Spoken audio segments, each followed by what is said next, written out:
Crime Story, les rendez-vous d'Alfred Hitchcock racontés par Serge Sauvion.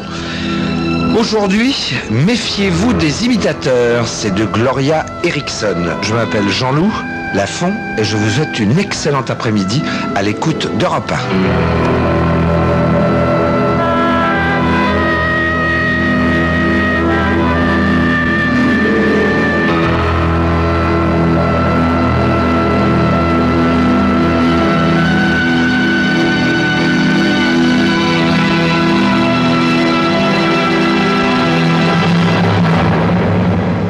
Encore une journée qui s'achève, pense Ralph Benson en regardant le soleil se coucher par la vitrine de sa petite boutique pour animaux. À cette heure-ci, les petites vieilles du quartier ne le dérangent jamais, à moins qu'elles aient oublié le paquet de brisures de biscuits pour leurs chiens ou les croquettes de leur sale matou. Ralph peut donc se détendre et décrisper ses mâchoires endolories par l'éternel sourire commercial. Il s'assied avec lassitude sur son siège personnel, spécialement conçu pour les problèmes de dos, et contemple Jimmy, son vieux singe capucin qui passe son temps à l'observer dans sa cage, d'un regard dont peu d'humains arrivent à égaler l'intensité.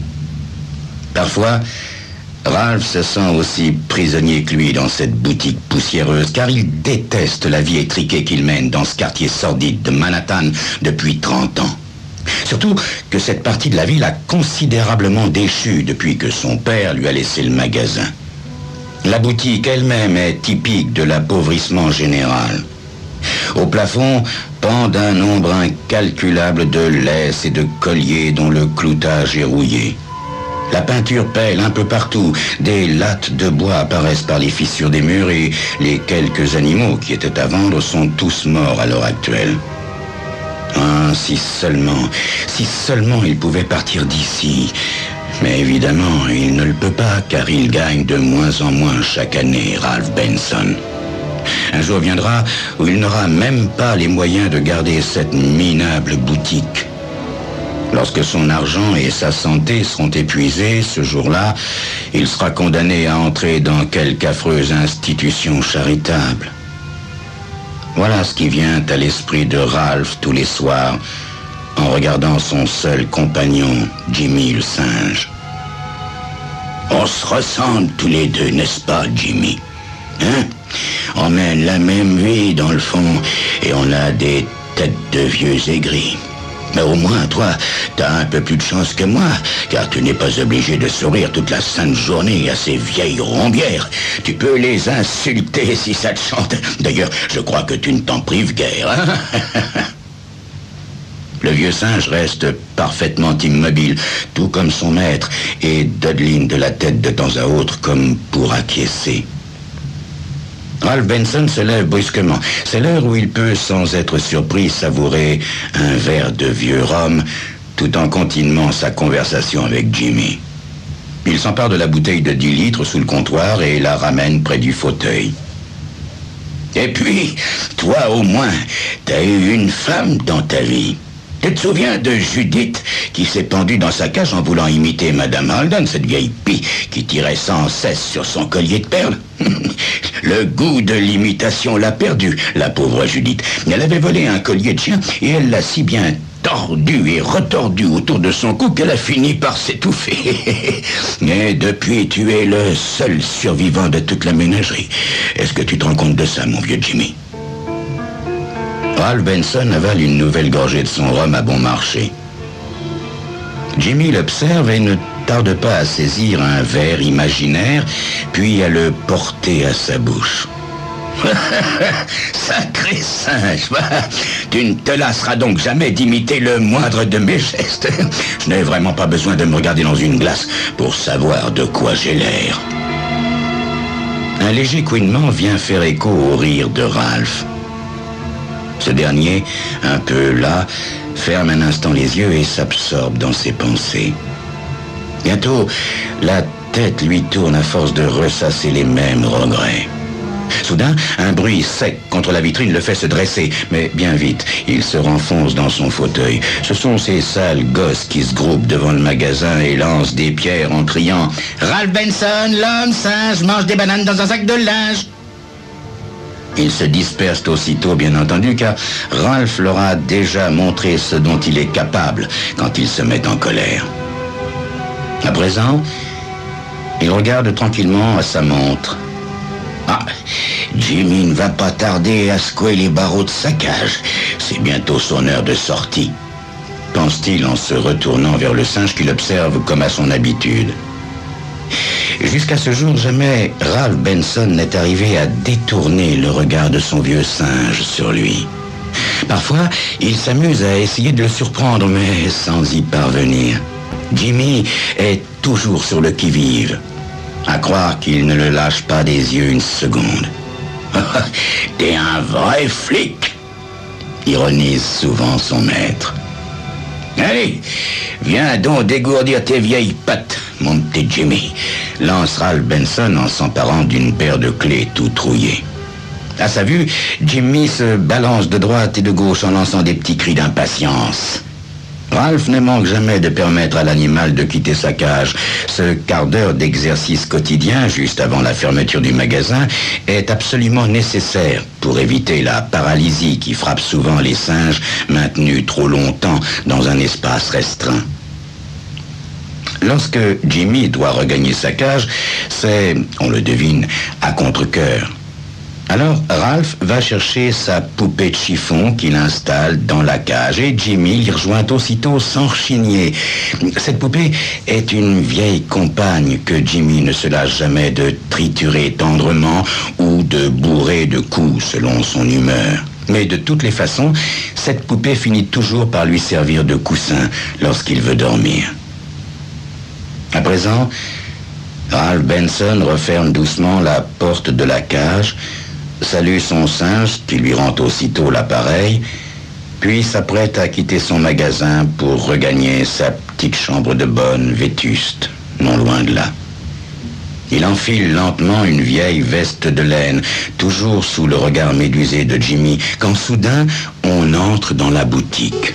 « Ah, Monsieur Benson, je suis bien heureuse de vous trouver encore ici. J'avais peur que vous n'ayez déjà fermé le magasin. » De toutes les vieilles femmes qui lui accordent leur clientèle, Ralph Benson considère que celle qui vient d'entrer dans sa boutique est la plus exaspérante de toutes. « Que puis-je faire pour vous, ma chère petite dame? J'espère quand même que tout va bien. Comment se porte votre petit loulou ?» Les yeux de la vieille dame s'humectent brusquement. Ah, le pauvre loulou vient justement de tomber malade.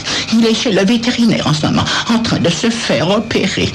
Je veux absolument lui offrir un jouet lorsqu'il se réveillera. Oh, ma pauvre dame, et de quoi souffre-t-il? Nous étions tous les deux installés sur mon lit lorsqu'il s'est mis à vomir, le pauvre chéri. Je l'ai aussitôt emmené chez le vétérinaire. On m'a dit qu'il faisait une occlusion intestinale. Ralph Benson a du mal à cacher son dégoût, mais il sait très bien que c'est grâce à ce genre de conversation que ces vieilles folles préfèrent se servir dans sa boutique plutôt qu'au supermarché du coin. Écoutez, vous ne devez pas vous faire trop de soucis, je suis sûr qu'il va bien se remettre de l'opération. Les loulous de Poméranie sont très costauds, vous savez, et le docteur Cunningham est le meilleur vétérinaire de la région. Que Dieu fasse que vous ayez raison, Monsieur Benson. Vous allez trouver des os en caoutchouc, des balles à clochettes et des tas de nouveautés par là, Madame Johnson. Passez donc derrière le comptoir. Les sacs de biscuits vont vous gêner. Madame Johnson longe le couloir jusqu'au rayon de jouets et d'une main se met à fouiller nerveusement les divers articles, tandis que de l'autre, elle maintient fermement contre sa poitrine son sac à main de vernis noir. Ralph Benson sait que le choix va durer de longues minutes. Aussi se met-il pour patienter à ranger une étagère par-ci, par-là, tout en guettant du coin de l'œil le moment où Madame Johnson va enfin se décider. Il lui tarde de rentrer chez lui, mais bien sûr, cela n'effleure même pas l'esprit de la vieille femme. Soudain, La main qui examinait les articles se fige et se recroqueville sur une petite côtelette de porc en caoutchouc. Ralph Benson croit l'espace d'une seconde que Madame Johnson a enfin trouvé le joujou qui fera le bonheur de son chien. Il s'approche d'elle, mais, à sa grande stupeur, il la voit reculer, comme si elle avait aperçu une énorme bête. « Mais qu'est-ce que vous avez, Madame Johnson ?» Madame Johnson ne répond pas. Elle continue de reculer vers lui, puis elle se plie en deux, comme sous l'effet d'une vive douleur. Ralph Benson aperçoit à présent son visage tendu, les yeux hagards. Elle a peine à respirer. Tout à coup, elle s'écroule à ses pieds. Son vieux sac vient heurter le comptoir et s'ouvre béant, dévoilant, sous le regard halluciné de Ralph Benson, un contenu on ne peut plus surprenant.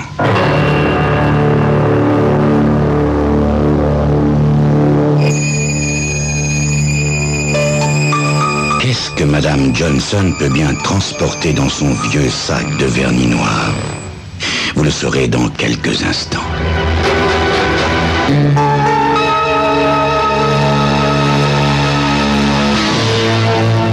Ralph Benson regarde avec stupéfaction Madame Johnson étendue à ses pieds, puis le petit sac noir tout près d'elle, laissant apparaître une grosse liasse de billets. Il verra ce qu'il pourra faire pour Madame Johnson dans un instant. Ce qu'il vient de découvrir réclame d'abord toute son attention. D'un geste vif, il ramasse la liasse et fait glisser l'élastique. Oh, il n'en revient pas, Ralph. Il ne s'agit là ni de billets de 1 ni de 5, mais bel et bien de billets de $100. Et il y en a comme ça une centaine. C'est vrai, une centaine. Il y a là une véritable petite fortune. Il considère d'un air incrédule la silhouette immobile sur le sol. Mais qui aurait pensé qu'une petite vieille d'aspect si misérable possédait tout cet argent?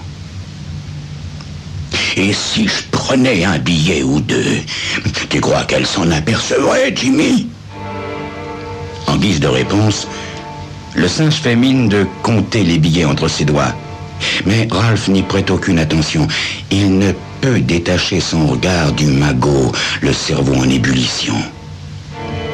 Peut-être s'agit-il d'une de ces excentriques dont on parle quelquefois dans les journaux, qui ont l'air pauvres mais qui en réalité possèdent une foule de billets de banque planqués sous leur matelas. Peut-être aussi vient-elle tout simplement d'hériter. Et si elle se balade avec $1000 dans son sac à main, qui sait, si elle n'a pas une véritable fortune soigneusement camouflée quelque part chez elle? Les pensées les plus folles assaillent Ralph les unes après les autres. Il s'assoit un instant sur le tabouret juste derrière lui. Il y a seulement deux solutions, Jimmy. Soit elle est morte d'une crise cardiaque et j'empoche son magot sans risque, soit elle est simplement évanouie et il faudra tout lui rendre. Sinon elle aura tôt fait de me dénoncer aux flics. Hein? Qu'est-ce que tu en penses, vieux sage? Ralph Benson n'ose pas vérifier. Il a bien trop peur qu'en touchant la vieille, elle ne se ranime. Pourtant, il lui faudra bien se rendre à l'évidence. Il n'y a que deux solutions. J'ai une chance sur deux, se répète-t-il en palpant les billets avec envie. Ah, cet argent lui faciliterait tellement les choses. Il pourrait enfin abandonner cette maudite boutique et leur petite vieille et s'en aller loin, très loin, et vivre sans plus jamais avoir à trimer comme il l'a fait jusqu'ici. Hélas, un gémissement jaillit de la gorge de Madame Johnson. Elle frémit légèrement, puis, d'une manière plus vigoureuse, enfin son vieux dos voûté se soulève lentement, difficilement, sous le regard exorbité de Ralph. Ah non, c'est trop injuste, vraiment. À son âge, combien de temps lui reste-t-il encore à vivre, hein? Et qu'est-ce que cet argent peut représenter pour elle? Soudain, sa résolution est prise. Sa main se referme autour d'un couteau effilé posé sur le comptoir où, un peu plus tôt dans la journée, il coupait de la ficelle. Puis, d'un coup, sa main plonge le couteau dans le dos voûté. 1 fois, 2 fois, 3 fois. Cela se fait si vite que la victime émet à peine un soupir. C'est seulement Jimmy qui pousse un grand cri d'excitation.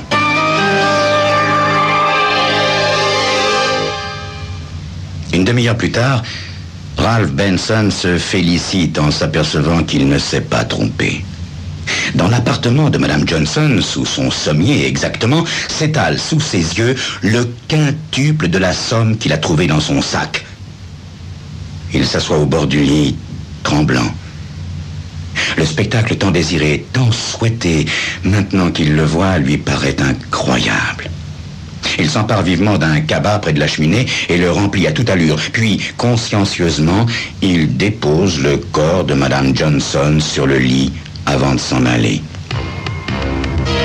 Tu vois, Jimmy, je suis riche à présent.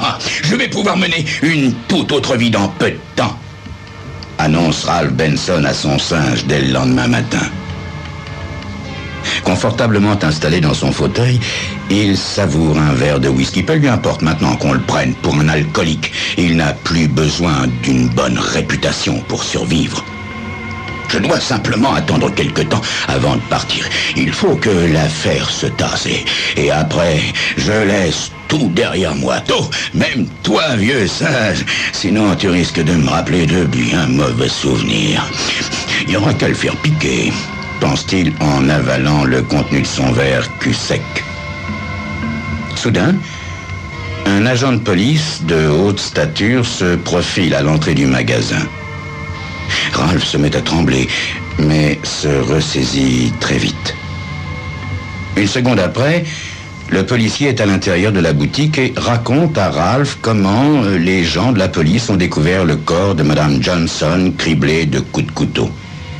Voilà pourquoi nous faisons le tour du quartier pour savoir qui l'a vu et lui a parlé hier. Vous, par exemple, est-ce que c'est votre cas? Mais, ma foi, oui, elle est venue acheter un jouet pour son chien vers l'heure de la fermeture, me semble-t-il. Le policier note tout cela sur son carnet. Il va pour poser une nouvelle question, mais Jimmy émet des piaillements aigus qui couvrent sa voix. Qu'est-ce qui lui prend à votre singe? Demande le policier en s'approchant de Ralph pour se faire entendre. Oh, c'est rien, c'est rien. Il doit avoir envie de se dégourdir un peu les jambes. L'agent a l'air amusé. Il se tourne vers Jimmy en secouant son stylo dans un geste d'apaisement. « Hé, mon vieux, cesse de faire ce raffut !» Vif comme l'éclair, Jimmy s'empare du stylo et bat en retraite au fond de sa cage. « Ah non, non, non !» s'exclame Ralph consterné. « Lâche ce stylo, Jimmy, tu m'entends? Lâche ce stylo !» Mais Jimmy n'a aucunement l'intention de le lâcher. À la surprise de Ralph, l'agent éclate d'un grand rire. Tout ce qu'un singe voit, il le refait, n'est-ce pas? Il m'a vu écrire avec et maintenant, il va essayer de faire la même chose, hein? Quels sacrés petits imitateurs, ces singes! Alors que l'agent est absorbé un moment par Jimmy, Ralph réfléchit aux questions qu'il est susceptible de lui poser. Il prête peu d'attention au manège de Jimmy quand, soudain, il le voit saisir sa vieille poupée de chiffon, la retourner vivement sur le ventre et la poignarder dans le dos de 3 violents coups à l'aide du stylo du policier, en parfaite imitation de la scène qui s'est déroulée là, seulement la veille au soir. Paralysé par l'horreur, Ralph voit le sourire du policier se changer en rictus et, avec un calme de mauvais augure, se pencher pour ôter au singe en furie le stylo et la poupée au dos teinté de rouge. Tout ce qu'un singe voit, il leur fait. N'est-ce pas, monsieur Benson?